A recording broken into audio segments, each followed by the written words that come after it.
Y en cambio en la democracia, república, como quieras, aparentemente el gobierno somos todos, además votamos, participamos, es para nosotros.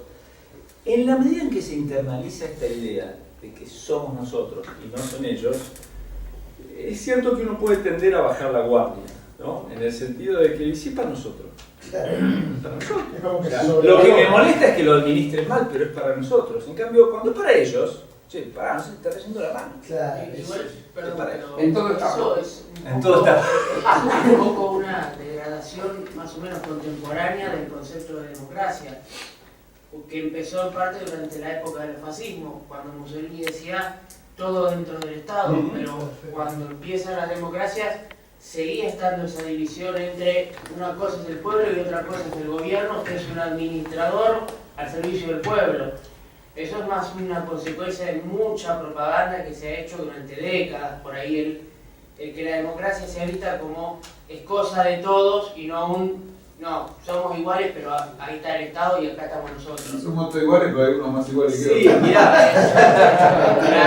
mirá, puede ser, pero filosóficamente, por ejemplo, un pensamiento que ha influido mucho, incluso en los procesos de independencia acá en América Latina, como es el de Rousseau. Rousseau es un tipo que directamente está en contra del gobierno representativo. O sea, a él le gustaba la democracia clásica, esa de los ciudadanos Reunidos en la asamblea, porque dice que la representación de la voluntad general es una mentira, que en realidad uno elige un comisario, digamos, que vos sos libre el día que votás. Eso le critica a los ingleses. Los ingleses creen que son libres porque votan, en realidad son libres el día que votan, pero después se acabó. ¿Por qué? Porque para él libertad, es interesante esto también, ¿no? Ver la diferencia, qué significa libertad. Para Rousseau libertad, si uno lee el contrato social, libertad es autogobierno. Eso es libertad. No me manda otro, que es lo que pasa supuestamente en el estado de naturaleza, etc. ¿Puede haber libertad en la sociedad civil? Y en principio parece que no. Ahí hay un estado. ¿Cómo hago para ser tan libre como sería en el estado de naturaleza si hay que vivir en sociedad? Y eso es lo que él quiere resolver con su teoría del contrato social. Cree que la resuelve con la teoría esta de la voluntad general, diciendo, bueno, si todos hacemos un pacto donde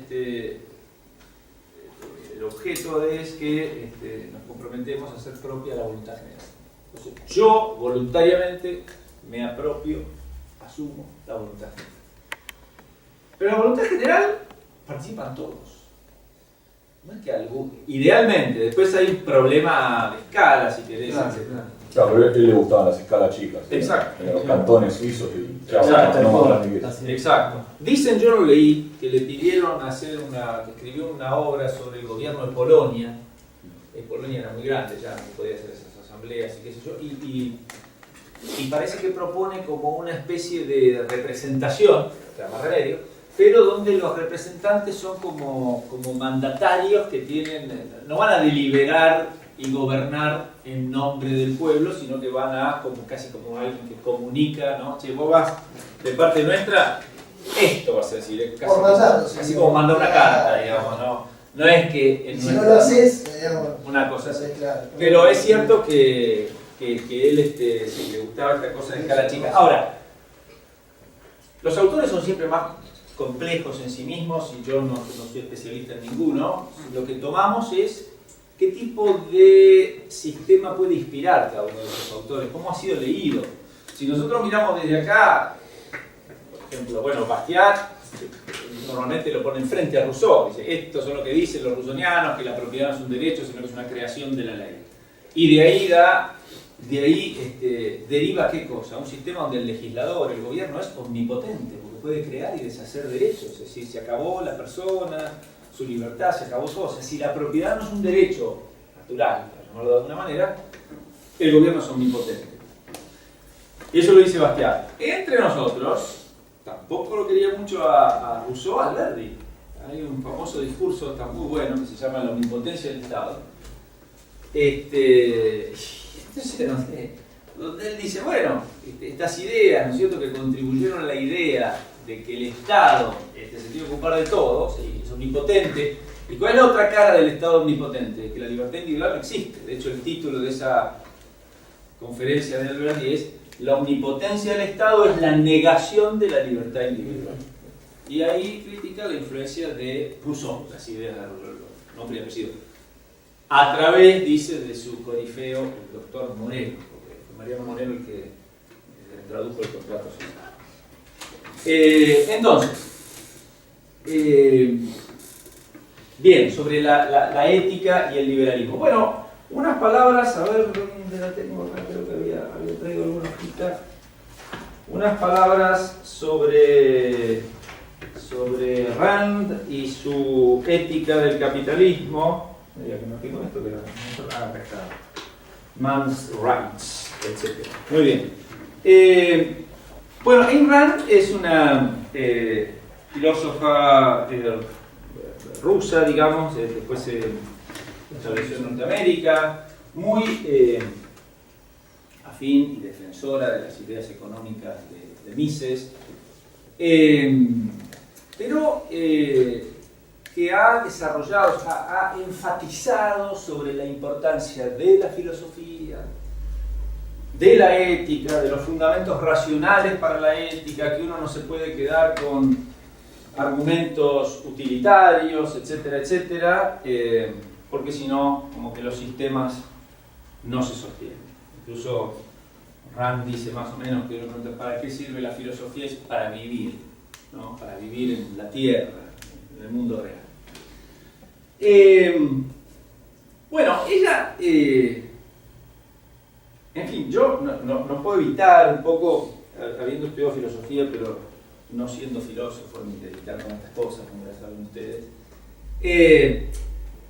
no me quiero detener en eso, pero hay cierto tono, digamos, fundacional, ¿no es cierto? Ella parece como sostener, desafío porque es malo, pero bueno, sostener, ¿no es cierto?, que ha inaugurado de alguna manera la ética racional y una consideración filosófica racional sobre el ser humano, la sociedad, etcétera, etcétera. Yo dejaría eso de lado, ¿no? Pero no puedo dejar de mencionarlo. Ahora, ¿qué dice ella? Que, claro, no se pueden aceptar ni la idea de que el ser humano tiene derechos por una cuestión religiosa o mística, como suele llamar esa la cuestión religiosa, ni tampoco porque sean concesiones sociales. Yo creo que tranquilamente se pueden, lo que he leído, ¿no? El pensamiento de Rand, en una tradición más o menos sofisticada, más o menos pulida, que sé yo, le preguntan a Miguel después, realista, es decir, bueno, yo puedo conocer la realidad y también puedo conocer al ser humano tal cual es. Y por lo tanto puedo entender qué cosas son buenas para el ser humano, qué cosas necesita el ser humano para vivir y desarrollarse. Enfatiza, por supuesto, que la característica distintiva del ser humano es la razón, la capacidad de conocer, de profundizar en el conocimiento de la realidad, de actuar voluntariamente. Y por lo tanto, a ver si encuentro la frase. Yo hasta hace un rato leía sin anteojos. No, o sea, uso anteojos porque no me los hice recién, pero recién veía. No sé, las empanadas. Me voy. Entonces, dice ella, ¿no? A ver si. Los derechos del hombre, ¿no es cierto? ¿Qué son los derechos del hombre? Entonces, fíjense, casi literalmente, la fuente de los derechos del hombre no es la ley divina o la ley del Congreso. Ven lo que está criticando, ¿no? La idea, la ley divina. A esto diría Rothbard, mira, de nuevo, el derecho natural, sí, muchos teólogos participaron de esa tradición. No hace falta decir que es un decreto inescrutable de los dioses, porque incluso los mismos teólogos distinguían lo que podemos justificar racionalmente sobre el conocimiento de la naturaleza humana. O la ley del Congreso, esto de, qué sé yo, Rousseau, lo que Bastiat le criticaba a Rousseau. Ciro dice que los derechos del hombre surgen de la ley de identidad. A es A, el hombre es el hombre.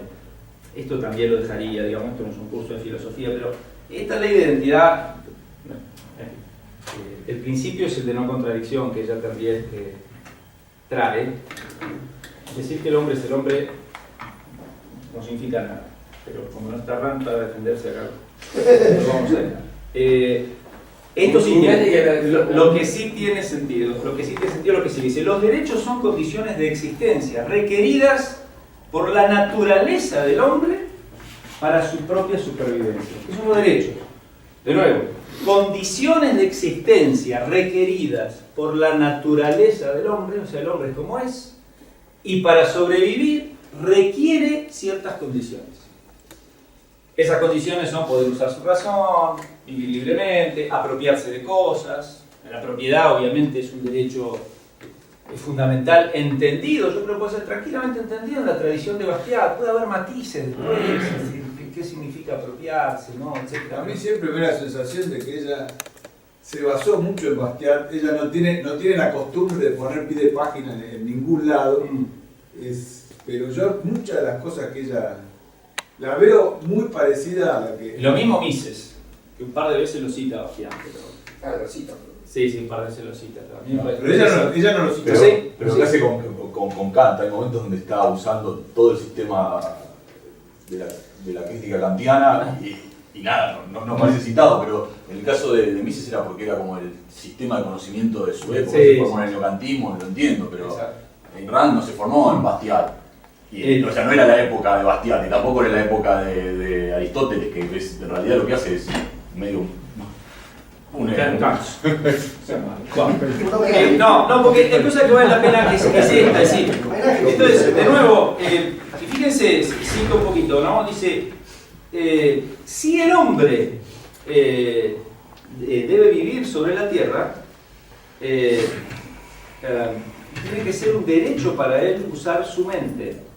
Tiene que ser un derecho para él actuar a partir de su propio juicio libre.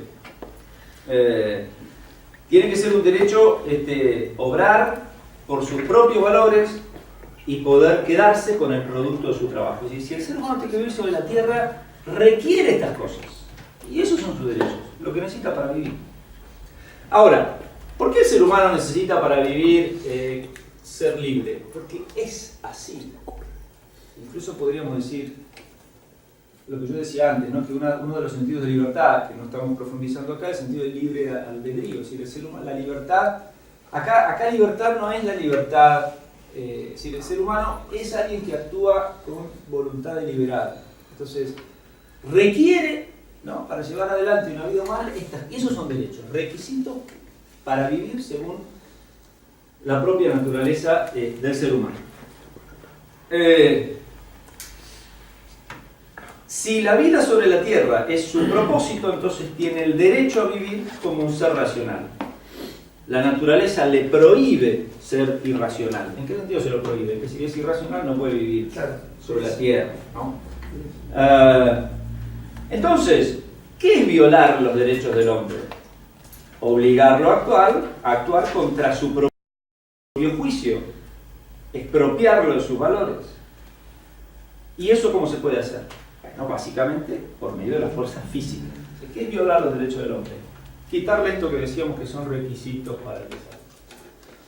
Por lo tanto, y acá viene el famoso principio de no agresión, esto lo repito, está en un capítulo 12 que se llama Man's Rights, o sea, los derechos del hombre, en el libro La virtud de Dios. Y dice, hablando sobre la sociedad civilizada, ¿qué es una sociedad civilizada? Una sociedad civilizada es aquella en la cual la fuerza física está prohibida en las relaciones humanas, en la cual el gobierno actúa como policía, y que puede usar la fuerza solamente en represalia, o sea, y solamente contra aquellos que iniciaron su uso, es decir, el no inicio de la fuerza física. Esta idea sirve para fundamentar entonces un sistema político liberal y un sistema económico capitalista. Bueno, sí sirven, y por eso podemos decir de estas bases que es un sistema justo. ¿Por qué? Y pues es un sistema que respeta la naturaleza del ser humano. Un sistema en el cual la fuerza no está justificada nunca contra la libertad de alguien que se desempeña pacíficamente, sino solamente en represalia, ¿no? O para defenderse de alguien que sí está iniciando la fuerza. Creo que un poco esta es la clave, digamos, de la defensa ética que hace Rand del capitalismo, ¿no? Y por lo tanto, el llamado principio de no agresión está fundado en los derechos del hombre. Y derechos, de nuevo, que son requisitos que el ser humano exige para vivir en la Tierra. A ver, si este fuera un curso de filosofía, yo lo dejaría pasar acá a Miguel y empezaría a decir cosas más interesantes. Pero entre los autores que vimos, ¿no es cierto? Bastiat, incluso Mises, que no le gustaba el asunto del derecho natural, Roth, Barran. Lo que hay, me parece, es una profunda coincidencia en esto de prestarle atención al ser humano, tal como somos, vivimos en sociedad, nos conviene vivir en sociedad, no nos conviene vivir aislados. Un ser humano es un ser racional, un ser libre, necesita de cosas para vivir, el tema este de la propiedad. Ahora, menos en Mises, todos los otros autores dirían, y es una cuestión de justicia, el derecho, la propiedad, la libertad. Organizar una sociedad contra esos bienes básicos es organizarla de una manera injusta, si hay un juicio ético. Desde una perspectiva de derecho natural, o llame uno la como quiera, se puede hacer un juicio ético sobre un orden jurídico, sobre un orden político, sobre un orden económico, porque esas leyes o instituciones están respetando o violando estos bienes básicos o derechos de las personas. Mises por ahí estaría un poco incómodo en este asunto, diciendo, pero bueno, mirá, yo no sé qué será lo justo y lo injusto, creo que en general la gente quiere vivir, y acá dice Rand, si hay que vivir, vieron que Rand lo pone también en condicional, ¿no? Si hay que vivir sobre la tierra, ¿no? Si hay que vivir, estos son los derechos. Y Mises, un poco así, dice, mirá, a ver, no sé, no se puede discutir sobre los últimos fines, es decir, Mises se pelearía con Aristóteles. ¿Cuál es el último fin de la vida humana? Olvidate, le diría Mises. Ahora, ¿sabes qué? La gente prefiere vivir bien, no morirse de hambre, si se enferma puede curarse, más o menos disfrutar. Y el logro de esos objetivos no se puede hacer de cualquier manera, ¿no? Hay un modo de organización social, de división del trabajo, de cooperación, que hace posible que todos podamos de alguna manera tener la expectativa de satisfacer nuestras necesidades, desarrollar nuestro proyecto de vida. Hay un tema que está en Bastiat, es un tema central, y uno de los autores que lo rescata modernamente es precisamente Mises. Es el tema, yo lo comenté con algunos de ustedes antes, el tema de la armonía o antagonismo de intereses. Es un tema fundamental, ¿no? Bastiat dice que es un teórico, no con estas palabras, de lo que podríamos llamar el orden espontáneo, ¿no? Miren, si ustedes dejan en libertad a la gente, la educación, la economía, van a andar mejor que si alguien lo planifica. Pero hay un punto clave en el que él insiste mucho, incluso tiene un libro que no completó porque se enfermó y se murió, que se llama Armonías Económicas. Es un libro que incluso está redescubriendo algunos de los temas de Bastiat. Ustedes saben que Bastiat casi siempre ha sido reconocido como un publicista, difusor de las ideas de la economía clásica y del liberalismo, genial. Un gran escritor, polemista, muy ameno leerlo, etc. Pero en general no se lo ha reconocido como economista, sus ideas. Hay toda una reconsideración de esto. Incluso su teoría sobre el valor, ¿sí? Nos deja un poquitito pensando, ¿no? Antes de la revolución marginalista, etc. Pero ¿Qué es este tema de las armonías sociales, económicas y demás? Bueno, es esta idea que los intereses rectamente entendidos de todos los miembros de una sociedad no son antagónicos, sino que son armónicos. Esto hace posible que todos nos beneficiemos de la organización social y no que el beneficio de uno sea la otra cara del perjuicio de otro.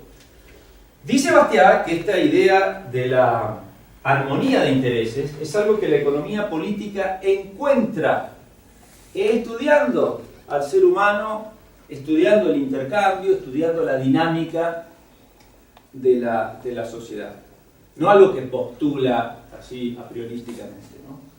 Y precisamente por eso, porque entiende que los intereses son armónicos, es que la libertad como tal es posible y necesaria para lograr una sociedad no perfecta, porque no es un utopista ni nada que le parezca, pero bueno, una sociedad que progrese. Otro factor que él pone ahí es, tiene muy clara conciencia de que él está hablando de seres humanos que se equivocan, que tienen defectos, que hacen macanas. Es decir, de ninguna manera es un economista que defiende, por ejemplo, el mercado en base al modelo de competencia perfecta, que nadie había desarrollado todavía por otra parte. Pero es parte de la idea, pero el ser humano, argumentos típicos de hoy, ¿no es cierto?, contra la libertad económica. Bueno, pero la gente no sabe, claro no sabe. Bastiat parte de que el ser humano no sabe, pero la gente se equivoca, lógico, lo puede aprender. Y en cambio, dice él, ¿en qué se basa el socialismo? En afirmar que los intereses son naturalmente antagónicos y que por lo tanto no puede haber libertad, porque vos estás abriendo el campo a la fiera, digamos. Lo que yo quiero va en contra de lo que él quiere y la libertad a lo único que nos puede llevar es agarrar una trompada. Entonces, como no puede haber libertad, la economía hay que planificarla, la economía, la educación y todo lo que haga falta. Esta idea, yo alguna vez estuve buscando el tema de armonía económica y me encontré en un diccionario de economía con un artículo escrito por Kirchner, Israel. Sí, digo por la duda, sonaba Kirchner.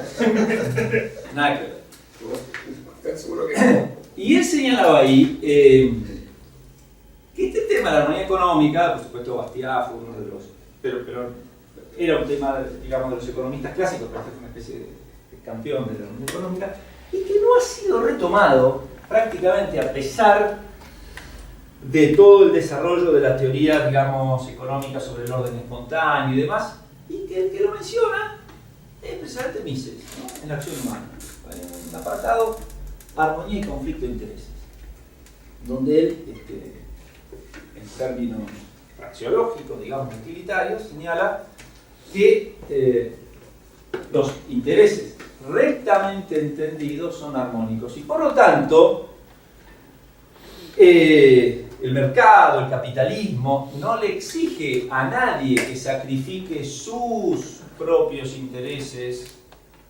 en nombre o en beneficio de la comunidad, sino, esto es interesante, sino que entienda cuáles son sus genuinos o verdaderos intereses. Bastiat es un poquito más claro, dice, mira, podemos armonizar todos los intereses, lo que no se puede armonizar es la justicia con la expoliación. Es decir, yo no puedo armonizar intereses entre el que quiere obrar con justicia y el que quiere vivir del trabajo ajeno. O sea, donde hay explotación, robo, privilegio, etc., eso no es obviamente armonizable. Ahí es verdad que gana uno y pierde otro. Ahí hay lucha de clases. Exacto. Sí, por otra parte, la teoría de la lucha de clases no es de origen marxista, ¿no? Ni se refiere originalmente a los empleados y a los empresarios, ¿no?, sino que la teoría de la lucha de clases más bien nació en ambientes que llamaríamos hoy tranquilamente liberales, ¿no?, y se refiere básicamente a las clases, digamos, productivas y a las clases parasitarias. Es muy interesante, ¿no? La teoría de lucha de clases. ¿En qué época se Bueno, era el. Charles Dunoyer, que era el discípulo de XVI, que era de la escuela de la que salió Bastiat de César. Sí, y después exactamente. James Mill, el padre de John Stuart Mill. Y hay otro de Noyer, y hay un Comte, pero que no es Comte, el Augusto, no es ese. Se llamaba, ¿cómo se llamaba? Donde publicaban estas cosas, si no recuerdo mal, era el Monitor Industrial. Les paso eso, hay una... ¿Que eran ingleses? No, miren, hay un artículo... Son dos hay franceses, ahora no me Hay un acuerdo. artículo, yo no recuerdo si es de Ralph Raico, lo llama algo así, Classical Liberal Roots of... Está en la historia del pensamiento económico de Rothbard. Bueno, pero ahí, si ponen en Google origen liberal clásico de la teoría de las clases, van a encontrar. Acá Gerardo, que es una biblioteca billete, ¿recordás, Gerardo? No puede ser de Stud de Trasí, puede ser, pero no. Sí, pero hay un libro Sí, que he visto que ese es es el liberalismo Sí, clásico en la ese escuela es el austríaca. puede ser. Se habla de Sí, diferentes, digamos, escuelas liberales en distintas Después tradiciones. eso, si pero puede quieren, ser que sea. lo tengo en algún lado seguro y además bueno, está online, pero muy interesante, ¿no? Creo que era Raico, Ralph Raico. Clásica, raíces liberal clásicas de la doctrina de las clases. Y básicamente era esto, ¿no? Bueno, Bastiat podría ser una fuente de eso, es decir, bueno, están los que producen, los que actúan dentro del ejercicio legítimo de sus derechos y los que viven del trabajo ajeno.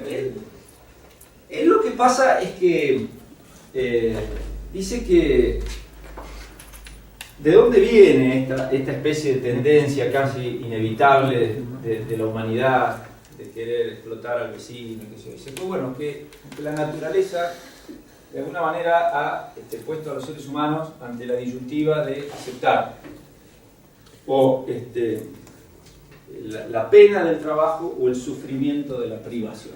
Es decir, no querés laburar, no tenés nada. Pero si querés tener, te tenés que aguantar laburar. Hay una manera, y solo una, ¿no?, de poder disfrutar de tener cosas sin la pena del trabajo. Y no hay otra, el vivir del trabajo ajeno. Entonces, la pena del trabajo o el sufrimiento de la privación. ¿Cómo hago para evitar una y no padecer la otra?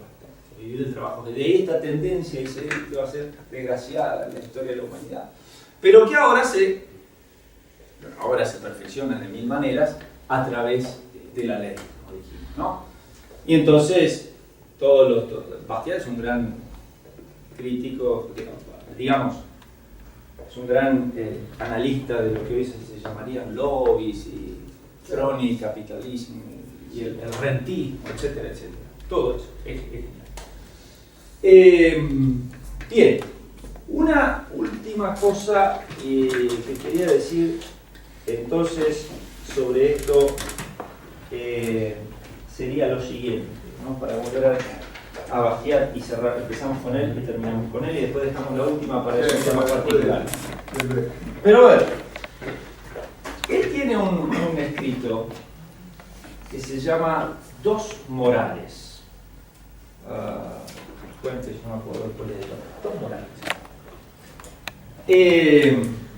Creo que la obra, si no recuerdo mal, es Sofismas Económicos. ¿Qué son dos morales? Porque muchas veces respondió a esa objeción que le dicen a los economistas, bueno, la economía es esta disciplina fría, digamos, sin sentimientos, etc.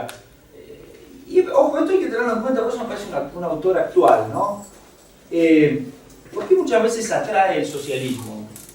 Bueno, nos guste o no, por los valores que proclaman, ¿no? ¿Qué hacer? Te habla de la solidaridad, de ser bueno, preocuparte por el otro, y hay un montón de gente que le gustan esas cosas.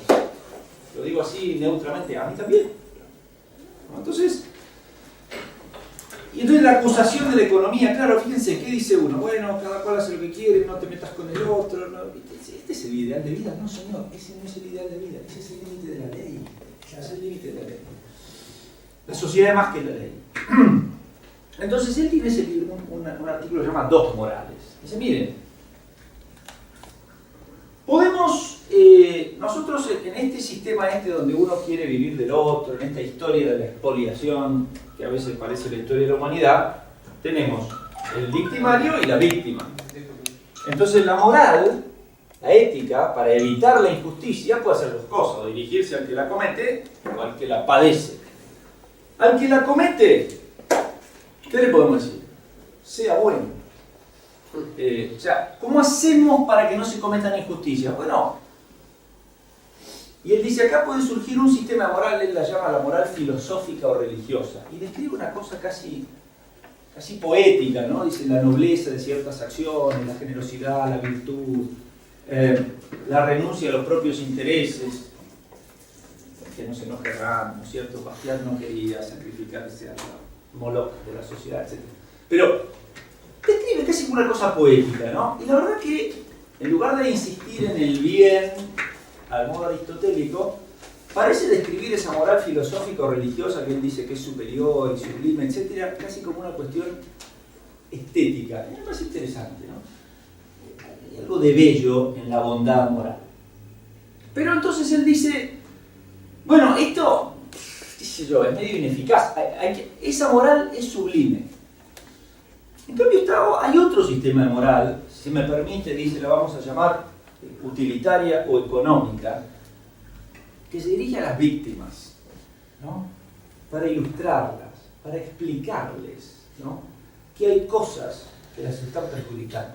Porque hay un asunto interesante del que también se da cuenta Bastiat, que los que sostienen los sistemas injustos y de explotación son muchas veces las víctimas, cosa que sigue pasando, ¿no?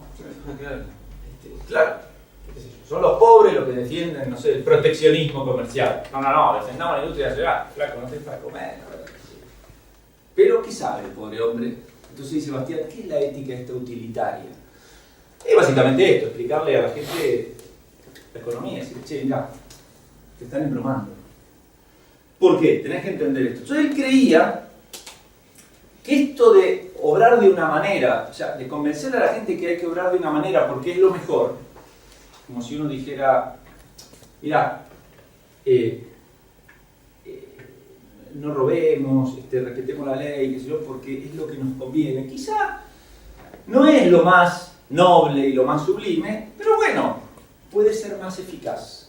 En todo caso, esa es la tarea de la economía.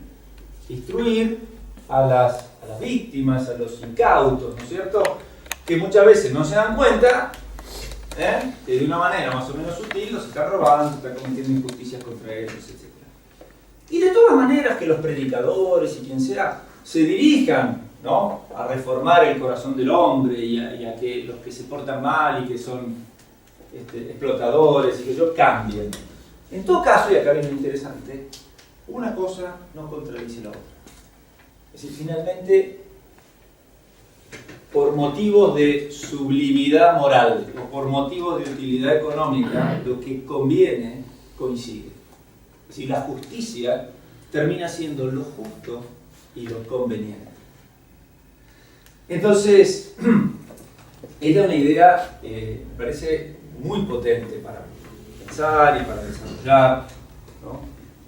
Creo que a lo mejor también se radicalizó un poco hoy en día en cambiar ese algo que lo perjudica a alguien que lo perjudica. Claro, que es alguien. Porque, claro, porque es decir, se nota mucha más confrontación ahora, sí. No a una idea o una política o una economía, sino a una persona. O sea, tenés un auto caro, o sea, vos tenés el auto caro porque yo soy pobre. O sea, yo soy pobre porque vos tenés el auto caro. Bueno, eso es lo que haría falta ahí un poquito de ilustración, como dice Bastiat, ¿no? Entonces, dice, bueno, para cerrar, entre ética y economía, o entre la ética y las instituciones liberales, o entre la justicia y la utilidad, hay distinciones, no son lo mismo.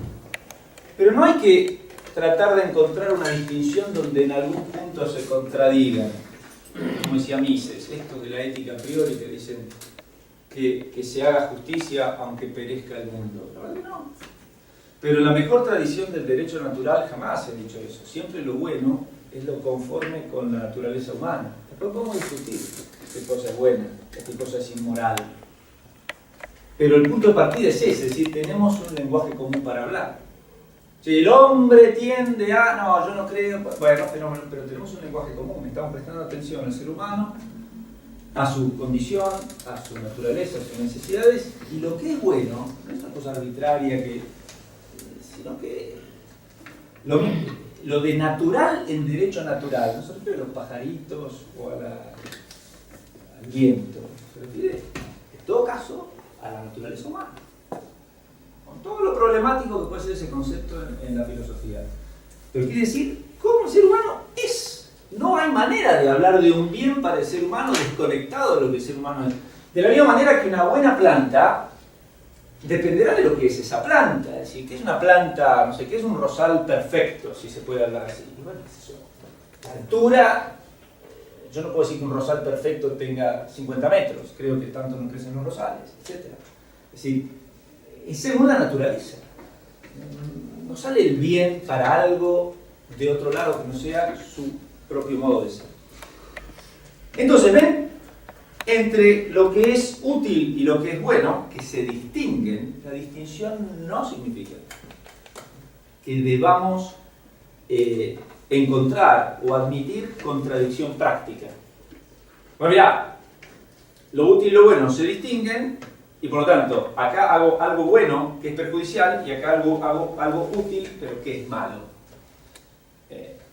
Como dice Rayo, las cosas son complejas, a veces hay grises, pero en principio podemos tranquilamente afirmar que esto no es así. Entonces, fíjense, una reflexión de Bastiat acerca de qué es la economía o para qué